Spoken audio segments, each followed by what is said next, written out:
Hello everyone, welcome back to FlyShoot channel for look supplied howitzers NATO for the Battle of the Donbas. Longer-range artillery could enable Ukrainian forces to attack force massing and staging areas used by Russian forces preparing to invade. The addition of 155mm artillery could be quite significant for Ukrainian forces, who have thus far been largely unable to strike Russian force concentrations from standoff ranges. Most US 155mm howitzers can fire at ranges of up to 30 kilometers, which is much farther than the reported range of Ukraine's Soviet-era artillery systems. Longer-range artillery could enable Ukrainian forces to attack force massing and staging areas used by Russian forces preparing to invade.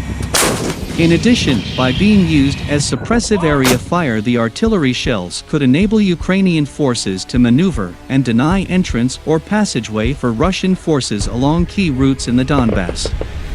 Training will occur outside of Ukraine. It'll be more of a train-the-trainers kind of environment. So, it'll be a small number of Ukrainians that will be trained on the howitzers. And then they will be reintroduced back into their country to train their colleagues. The training should not be too laborious, in large part because there are many commonalities between most kinds of artillery. They don't use American howitzers in artillery. They understand how to use artillery, and we don't believe will take very long or require much detailed training to get them up to speed on American howitzers. An artillery piece is not unlike other artillery pieces. The basic outlines of the system are the same, we'll just have to get them up to speed on the particulars of our howitzers. But it doesn't mean that it's going to be overly laborious to get them up to speed on this. In effect, Ukrainians will now be able to bombard Russian forces from safe distances. However, the ultimate effectiveness of the artillery may largely rely on how well the Ukrainians can carry out targeting and surveillance. Should ground-based radar, fire control systems, and artillery be networked with drone video feeds near Russian troop locations, artillery shells can be accurately directed at those locations. Artillery of any kind is likely to be of great help to Ukraine, but being able to fire precision rounds would be particularly impactful. Details related to the kind of ammunition or artillery targeting systems being given to Ukraine are not likely to be available for security reasons, but GPS-guided precision artillery has been used in combat by the U.S. Army since 2007.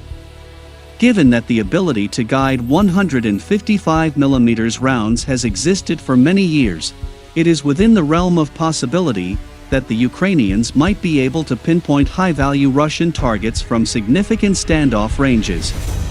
An ability to do this would also rely on the fidelity, range, and speed of networking technologies and the specifics with which target details can be quickly transmitted.